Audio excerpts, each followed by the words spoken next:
గెలిపిద్దాం మనమంతా. ఇప్పుడే తరుణం, సమయం ఇంక లేదు, మనదే జీవితం తిరిగి రాదు మళ్ళీ.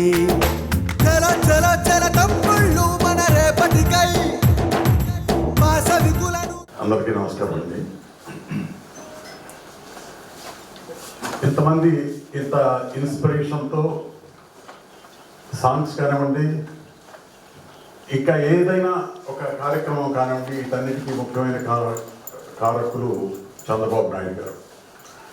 ఆయన 45 డిగ్రీల్లో ఆంధ్రప్రదేశ్ కోసం, ఆంధ్రప్రదేశ్ ప్రజల కోసం ఆయన శ్రీమతి భువనేశ్వర్ గారు, వారి పుత్రుడు లోకేష్ గారు, అలాగే హీరో బాలకృష్ణ గారు, పవన్ కళ్యాణ్ గారు, వీళ్ళంతా ఆంధ్రప్రదేశ్లో మండు టెండర్లో మీకోసం, ప్రజల కోసం, ఆంధ్రప్రదేశ్ కోసం, ఆంధ్రప్రదేశ్ బాగుండాలి అనే దానికోసం ఎంత కష్టపడుతున్నారో తెలుసు. మనమంతా హైదరాబాద్లో ఉండే ఆ ఎండ గురించి తెలియదు. ఆంధ్రప్రదేశ్ వెళ్తే తెలుస్తుంది ఆ ఎండ గొప్పతనం ఏంటో, ఎంత భయంకరమైందో. అటువంటి ఎండలో అంత వయసులో ఉన్న చంద్రబాబు నాయుడు గారు ఎంత కష్టపడుతున్నారో మనం రోజు చూస్తూనే ఉన్నాం. ఎందుకోసం అంటే అమాయకంగా ఈ 5 సంవత్సరాలు ఏదో సంవత్సరానికి 1 లక్ష రూపాయలు పిల్లలు చదువుకను, ఇంటి కోసం ఒక 10,000 5,000 మొత్తం కలిపి 1 లక్ష రూపాయలు సంవత్సరం మీద వస్తే, ఆ సంవత్సరం 1 లక్ష రూపాయలు ఇచ్చాడు కదా అని చెప్పి ఓట్లు వేస్తే మీ జీవితం కానీ, మీ భవిష్యత్తు కానీ, మీ పిల్లల భవిష్యత్తు కానీ ఇంకెప్పుడు బాగుపడదు, ఇట్లాగే ఉంటుంది. మీ పిల్లలు ఎప్పుడూ రిక్షా తోలుకోవాలి, ఆటో రిక్షా తోలాలి, కప్పులు కడగాలి, హోటల్ ప్లేట్లు కడగాలి.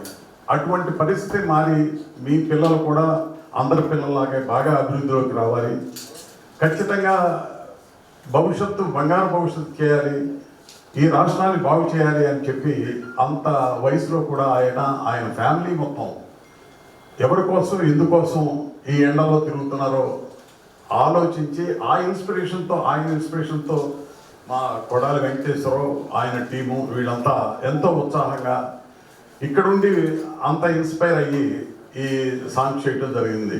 గుమ్మడి గారు చెప్పినట్టు ఆయన ఎన్ని చేశారో ఆయన చెప్పారు, ఆయన స్వయంగా అనుభవం ఉంది.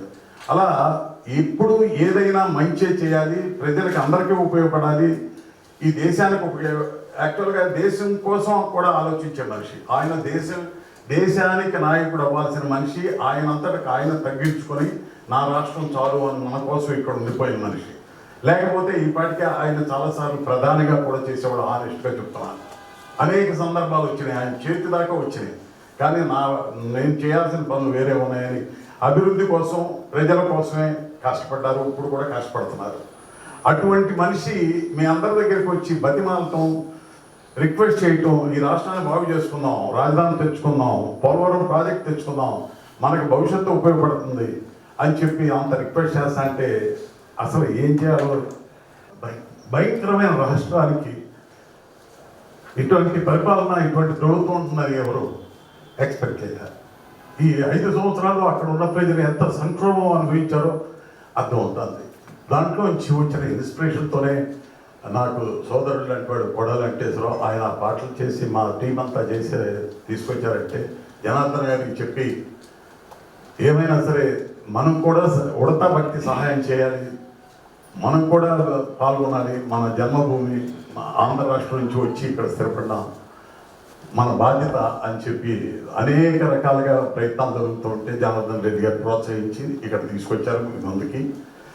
సో ఇది మీ మీడియా కానీ, మిగతా మిత్రులు కానీ ఎంత వీలైతే అంత బాగా ప్రజల్లోకి తీసుకెళ్ళండి, ప్రజల్లో చైతన్యవంతం చేయండి.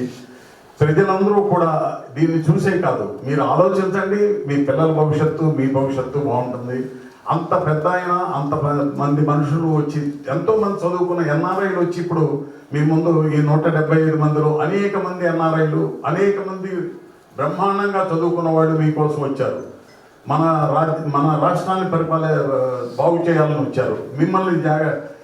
మిమ్మల్ని విజ్ఞానవంతులు చేసి మీ భవిష్యత్తు ప్రభావితం చేయడానికి వచ్చారు. వాళ్ళందరూ ఈరోజు ఎన్నికల్లో పాల్గొనడానికి ముఖ్యమైన కారణం రాష్ట్రం పాడైపోవడమే కారణం. చంద్రబాబు నాయుడు గారికి సహకారం అందించడానికి వాళ్ళందరూ కూడా ఈ ఎన్నికల్లో వచ్చారు. వాళ్ళకి ప్రత్యేకమైన ప్రయోజనం ఏమీ లేదు. వాళ్ళందరూ ఇప్పుడు మీరు ఎన్నుకున్న 151 మంది 2019లో వాళ్ళకున్న అఫిడవిట్లో చూడండి ఎంత డబ్బు ఉంది. మీకు ₹1,00,000 సంవత్సరానికి 5 లక్షల రూపాయలు వచ్చి ఉంటే వాళ్ళకి 500 కోట్లు వచ్చి ఉంటుంది ఒక్కొక్కరికి. 151 మందిలో ఖచ్చితంగా ఒక్కొక్కరికి 500 కోట్లు వాళ్ళకి ఉంటుంది. రేపు డిక్లేర్ చేసేది మీరు అబ్జర్వ్ చేయండి, దాన్ని బట్టే ఓట్లే. అంత భయంకరంగా సంపాదించుకున్నారు. ఆ డబ్బంతా మీది, ఈ రాష్ట్రాన్ని ప్రజలది.